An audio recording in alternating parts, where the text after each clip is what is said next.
around you and say it. You don't have to, say it like you have a beard like Andy, but say it like you mean it, right? And say, I'm going to change this world.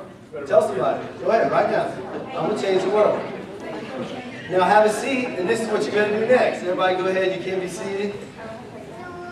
If you have someone sitting right next to you, right there around you, preachers don't like to give up time, but guess what? I'm going to give up some time today to let you talk to each other.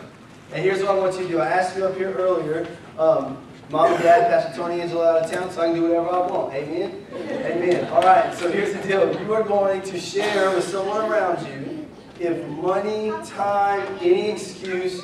We're not a youth group, so I won't tell you what I truly think about excuses, but ask me after service, I'll tell you that. But excuses they keep us from doing a lot of things that we need to do. And so if money, time, any situation was not a factor to you truly doing what you feel like you could do to change the world, we're going to give you 5 minutes right now to talk about that with somebody. I want you to tell whoever's sitting next to you. Y'all can group up. You can move around, whatever you feel like doing. But I want you to tell each other here in church today what you would do to change the world. You got 5 minutes to change everything. Go.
Okay, y'all, that might have been the sweetest thing that's ever happened to me. Tony saw I didn't have a partner, so he walked up here to share with me. That was awesome, man. Awesome. Romance right there. So here's the deal. I gave you guys a chance to talk about it, man. We here at Lifespring, man, we sing about it, we talk about it, we worship about it. I want us this morning, I say this all the time, to be about it. And I want us to look at God's Word, to look at some things that God's done in different families' lives, to look at some things that God's done in my life, to see how do we go out and be this change. Now, I posted on social media last night. I like to kind of give little different visuals when I have the opportunity to preach and speak or whatever. And I took a picture of a cup of change and literally just thought about this word change. Funny story, last time, a few times ago, I talked about letting things go and this place was covered in Legos. I really wanted to dump a bunch of change in here, but I was like, you know what, Ginger would kill me, it's a choking hazard, that's dirty, so I didn't do that. So hopefully if you got some spare change in your pocket today, I want you to, every time you feel that spare change or as you go through life, I want you to think, are you being the change that God has called you to be? Are you doing what He has called you to do? So this morning I want to introduce what we're going to do this way. We're going to look at changing the world in several different areas. We are literally going to look at it globally, locally, every way possible, because I believe God is challenging us all in different ways. We are all unique, right? We're all different, and that's an awesome thing. And so God calls us to use that uniqueness, to use who He has created us to be, to literally go out and change the world. This summer we had an awesome opportunity. A family in our church, Becky and Justin Tollison. Becky works in a lot of areas of our church. She works a lot with our youth group. Justin's one of our students in our youth group. And they felt the call to do something to go out and change the world as well. And God put on their hearts to go on a missions trip. And this morning, we're going to take a lot of time to give them an opportunity to share what happened on this trip and to share some things about this. And it was Becky's heart, and we've been praying together for months and months and months in anticipation of today to bring some awareness to the church about what is going on overseas. So what are some problems, some issues that are happening in our world around us that maybe we don't even know.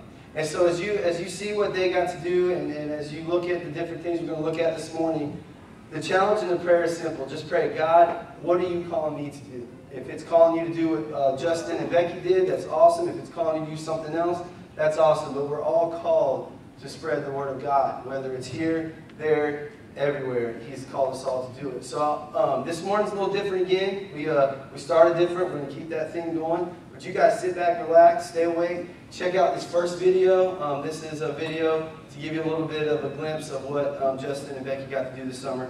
So be sure to check this out.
Delighted to be able to stand up here and share with you our experience this summer as Justin and I went to Guatemala.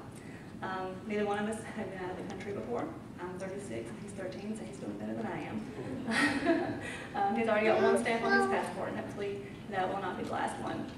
The only thing that could have made that better is if the whole family got to go, which we're working towards that next year, so hopefully the Lord will bless us in that area. I've got my notes here. I've got several things I want to make sure that I remember to say, because if I get to talking and rambling, I'll forget. So just bear with me for a minute. The videos that you saw just now was our trip over there. And the first 2 days we got there on a Saturday afternoon, and the first 2 days we spent there in Guatemala City with Mike and Carol Claypool in the Mission House. The Mission House is actually in the heart of Guatemala City, and it's in a very upper class neighborhood. I'm looking for the right word there. But it's actually, I was really shocked about how the culture was there and the different things there. Just because I expected to be stepping into a third world country where people don't have homes and they don't have shoes. And as you saw, it looked like we went on a 7-day luxury vacation there. That was not what I was expecting when I got there. But that downtown area we spent the days, and we saw a lot of well-to-do families spending time walking through the shops and shopping and spending money and having their things. And felt like I had stepped into the future about 20 years with the buildings and the banks were very, very futuristic looking. Nothing I've ever seen here. I mean, I feel like we're in dark ages compared to what we saw there, which was an odd thing because, like I said, I expected to see a third world country setting. So, it was a shock at first to kind of acclimate myself to that reality. And then, we spent the weekend. We did some zip lining and did some coffee bean plantation stuff, and it was great and fun. Did some touristy stuff, and spent money, and it was great. And then that was Saturday and Sunday, and then we spent Monday morning getting ready, getting our things together to go to the village. And Monday morning brought something that was completely unforgettable, because we were going to see that other side of the coin. Just like here in Spartanburg County, you can go to the first gated community and see all the houses and the nice manicured yards and the cars in the driveways, and kids riding their bikes, and it's great and it's good. But then you can go to downtown Spartanburg and see people begging for food, or that don't have a home or a place to live. So really, I don't think we're as different as we think we are in this nation, in our nation. We take for granted so many things that we have. So that was one thing that that really stuck to me was the contrast between the rich and the poor, and the wealthy and the needy. It was so blatant. Here, you don't see it as much, I guess, because it's masked by commercialism, or it's masked by nice clothes and 4 walls and a roof over your head. And there, it's not masked at all. I mean, it's just laid out to bare for everyone to see. So that was definitely my big impression that I brought back, was the contrast between the rich and the poor, and the people who had opportunity and waste it, including myself, and the people that don't have the opportunity at all. When we were loading our stuff up, we had a white, like a Volkswagen old van. I was really nervous when we rode in it the first time, because it was very old and rickety, but it was a workhorse. It was good. It did good, and it got us there, and it was all good. But we had our lumber and our materials for a house. We built a house, and we built 4 stoves and a chicken coop, as well as we did VBS for the kids in the village first 3 days of that week. Excuse me. I was really singing loud, so my voice is kind of scratching right now. If y'all didn't hear me, I was belting it out. So, but we had spent time. It's probably about 45 minutes drive when you leave Guatemala City to where we were going. And Michael Carroll Claypool actually work at many villages in that area, the different outskirt areas of Guatemala. And so the particular village that we worked at, the name of it was El Monte. And this village had about probably 100 families or so that lived in it.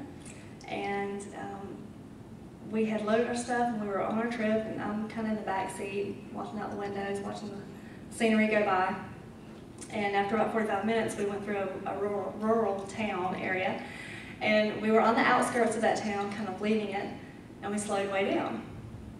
And we pulled over on the side of the road in like a little pull-off area. It wasn't wide enough to fit 2 cars side by side. They were, parked behind one another in front of a huge building that had roll-down doors. And I thought, well, heck, we must have a flat tire, or something's wrong with our car, and we're going to break down, and here we are.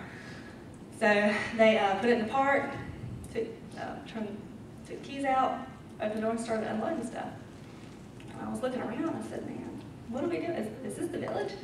And I didn't see a village. I mean, there was this building here with the roll-down doors. I looked at one side, and it was fields, and the other side was fields with an occasional dilapidated structure. And I thought, well, where in the heck is the village at? I was really baffled. And if you walk around the side of the building that we parked in front of, there was 2 walls, concrete walls.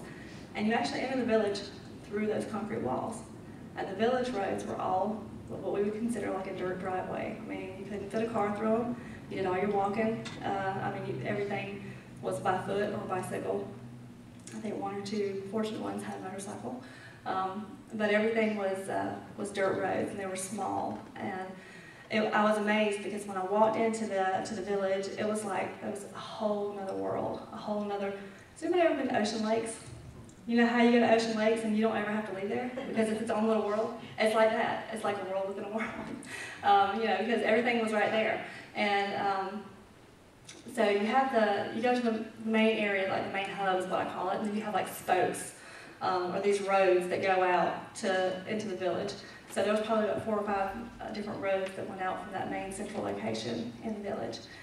And so we ended up carried all of our materials in by hand for our building projects and all that. The first 3 days I mentioned that we did VBS, and the first day we did it, like 9 a.m. to noon, and the kids all gathered around. They loved it. We had about 30 kids that showed up the first time, and they were awesome and sweet and grateful and respectful kids. I mean, I was amazed. I told Justin to take lessons. But he's a grateful kid anyway, so I'm gonna pay for that one. But he does good. But we were just amazed at how little they have, but they don't feel sorry for themselves. They don't know how little they have. They're not aware of their poverty. You know, most of them go meals without eating, the children. So we had gathered them all for VBS, and we were doing our little skits and things and being silly, and they were loving it and laughing at it. And by day 3, when we were wrapping up our VBS, every man, woman, teenager, and child in the village was there. And it was just a huge turnout. Everybody was in the church, and we were doing VBS with all of these people. The moms spent more time doing the craft than the kids did, and they loved it. You know, we were over here babysitting the kids so they could do our little VBS craft. So it was definitely a good experience there. And we had taken, you ever seen the flip-flops that you get out of like Oriole Trading or from the Dollar Tree or whatever? We had taken those for each of the kids, and they all wore them throughout the whole time. And if they weren't wearing those, they weren't wearing any shoes at all. So, but we did, after VBS, we would have lunch. We would pack our lunch every night and bring it with us, usually peanut butter and jelly or something like that. And then we would eat it in the church, and then we would go and do our work for the day. And that was the first 3 days. And then the last 2 days, we worked from morning until evening. But we would gather up in the church, and it wouldn't be just us. They would make the kids leave the building while we ate. And they would kind of gather, we would have the doors of the church open, and they would kind of gather around the step of the doors and peek in at us and watch us while we ate. And, you know, they were great kids, and they wanted to be in there with us. But I know one afternoon, Miss Carol, she had left actually to go look at a family's home who was applying for a house to be built for them. And so she didn't get to eat lunch at the regular time, but she came back and she told us the story. She said she came back and she was going to just eat her lunch really quickly and then get back to work. And she had taken like a piece of roasted chicken and an orange. That's what she was eating.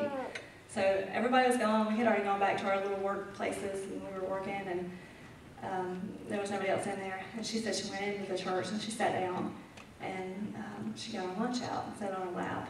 And so one by one, kids started coming in. She thought, well, you know, I hate to eat it in front of them because they don't have anything. And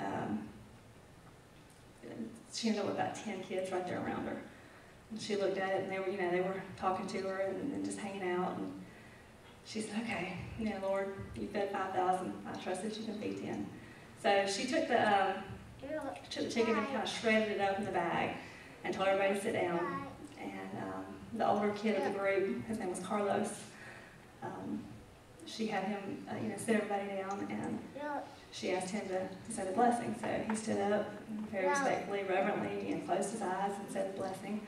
And then she took the bag around and gave each person like a little pinch of the chicken. So everybody got a piece of chicken, a bite of chicken. And then she pulled the orange out, and she started to peel the orange. And she looked at him and she said, "This is my absolute favorite. I love oranges." And so she finished peeling it, and she was excited to share it with him. And so she started peeling sections off. And she gave a section to one child. She held it out like this, and the child said no. Shook her head and wouldn't take it. So she offered it to the next one, and she wouldn't take it. And she offered it to the next one. Finally, she asked Carlos, why won't these kids eat this orange? And Carlos said, they don't want to eat it because it's your favorite. You eat it. I was amazed at that mentality that they have, that was so selfless for them being young children. A lot of the children in the village, they're from large families, and you have older siblings caring for younger siblings. A large number of them, there's no daddies in the home, no fathers in their lives, and when there are fathers, it's just really hard to support your family, especially in a village like that. very hard to find work, and so you had 6 or 7 siblings and a mom, and no way to make a living for yourself. And it was nothing for the kids to not be able to go to school, but have to go to work to support mom and babies that are home. So kids are deprived of a lot of basic opportunity that we have here in the U.S. This is not just in Guatemala, I'm sure this is everywhere. We're the minority on that. A couple of things I want you to, when we look at the next videos, I want you to try to see. I'm going to point out, you'll see rain barrels in everybody's yard. It'll be either like a 50-gallon rusty drum or a little tote-looking barrel. But every yard has it. It's to catch rainwater, and it's usually got PVC pipe laid across it and going down into it. And this is so they can catch rainwater to have water. This is what they use. They are rationed clean water 3 days a week. They have to take jugs, put it in a wheelbarrow, take it to the end of the road, and wait for the water truck to come 3 days a week, and they can fill up their jugs, and that's it. Mike and Carol have a feeding program at that village that feeds them 3 days a week. All the kids in the village are fed. They get rice and flour tortillas, and that's all part of the church area there. But you know, for some kids, that's the only meal they would get in a day or even a couple of days. And it was great to see the kids coming through. They would come at lunchtime on the days that they were doing the feeding program, and they would have, some would have bowls and spoons, and then there were others that didn't have bowls and spoons, and they would bring a lid of some sort and eat it with their fingers, or anything that they could find that they could set it on. So it was definitely not a bowl or, you know, the most basic of eating utensils. So